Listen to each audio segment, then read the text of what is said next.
Good day, grade 7. Welcome to our second discussion of our third grading. This is still your teacher, Joe Maricar. Our topic for this morning is about oral language. So what is oral language?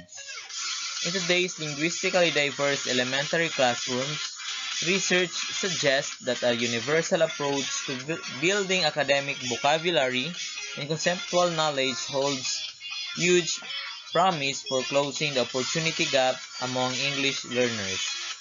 In cultivating knowledge, building language, Noni Leso and Julie Harris present a knowledge-based approach to literacy instruction that supports young English learners or ELs' development of academic content and vocabulary knowledge and sets them up for reading success.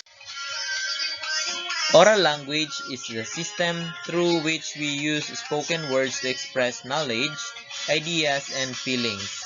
Developing oral language then means developing the skills and knowledge to go into listening and speaking, all of which have a strong relationship to reading comprehension and to writing. Oral language is made up of at least 5 components, according to Moch 2010, that is, phonological skills, pragmatics, syntax, morphology, or morphological skills, and vocabulary, also referred to as semantics. All of these components of oral language are necessary to communicate and learn through conversation and spoken interaction, but there are important distinctions among them that have implication for literacy instruction. So these are the elements of oral language. The first is phonological skills, an awareness of sounds such as syllables and rhymes. Syntax, understanding word order and grammar rules. Morphological skills, understanding the meaning of word forms and parts. Pragmatics, understanding the social rules of communication. Semantics or vocabulary, understanding the meaning of words and phrases. The components of oral language. A student's phonological skills are those that give her an awareness of the sounds of language, such as sounds of syllables in rhyme, that is according to Ambruster, Ler, and Osborne 2001. In addition to being important for oral language development, these skills play a foundational role in supporting word reading development. In the early stages of learning how to read words, children are often encouraged to sound out the words. But before even being able to match the sound to the letters, students need to be able to hear and understand discrete sounds that make up language. Phonological skills typically do not present lasting sources of difficulty for English learners. We know that under appropriate instructional circumstances, on average, English learners and their monolingual English-speaking peers develop phonological skills at similar levels, and in both groups, these skills are mastered by the early elementary grades.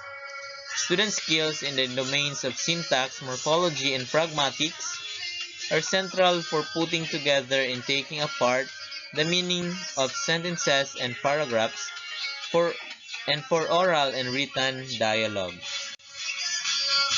Syntax refers to an understanding of word order and grammatical rules.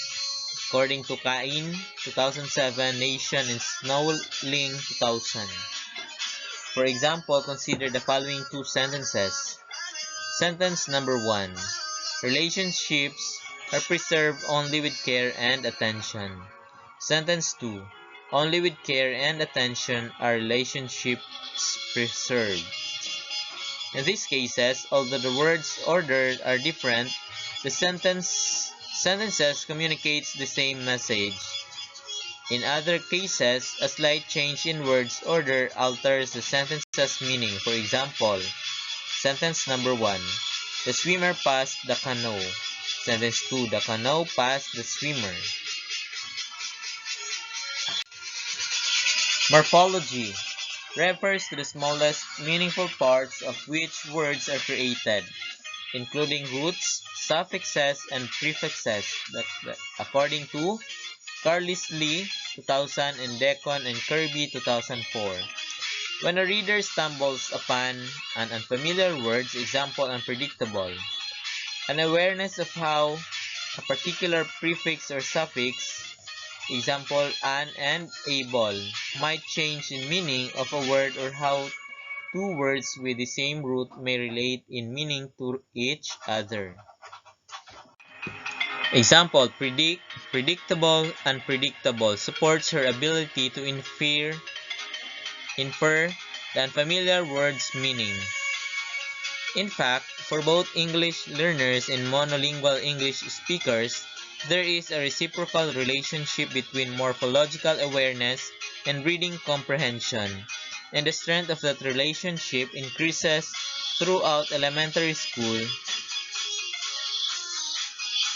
That is, according to Carlisle 2000, Deacon, and Kirby 2004, Goodwin et al. 2013, or others 2013, Kiefer, Biancarosa, and Mancilia Martinez 2013, Nagy, Berninger, and Abbott 2006. Pragmatics refers to an understanding of the social rules of communication. So for example, pragmatics involves how we talk when we have a particular purpose. Example, persuading someone versus appeasing someone. How we communicate when we are engaging with a particular audience. Example, a family member versus an employer.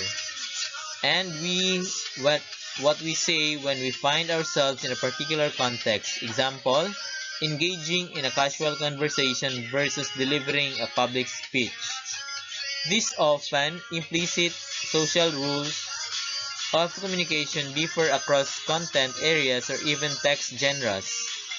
Pragmatics play a role in reading comprehension because much of making meaning from text depends upon having the right ideas about the norms and conventions for interacting with others.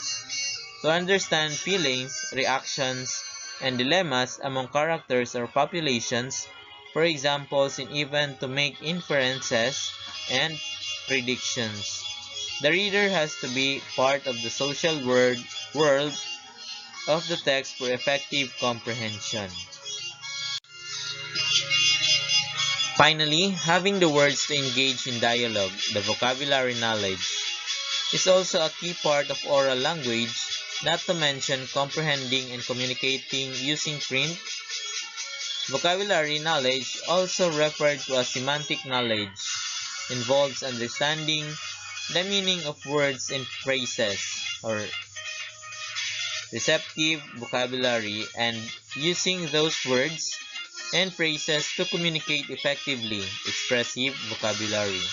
Notably, vocabulary knowledge exists in degrees such that any learner has a particular level of knowledge or any given word. This begins with a word sounding familiar and moves towards the ability to use the word flexibly, even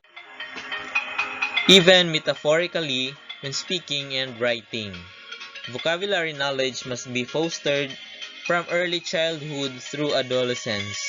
Deep vocabulary knowledge is often a source of difficulty for English learners, hindering their literacy development.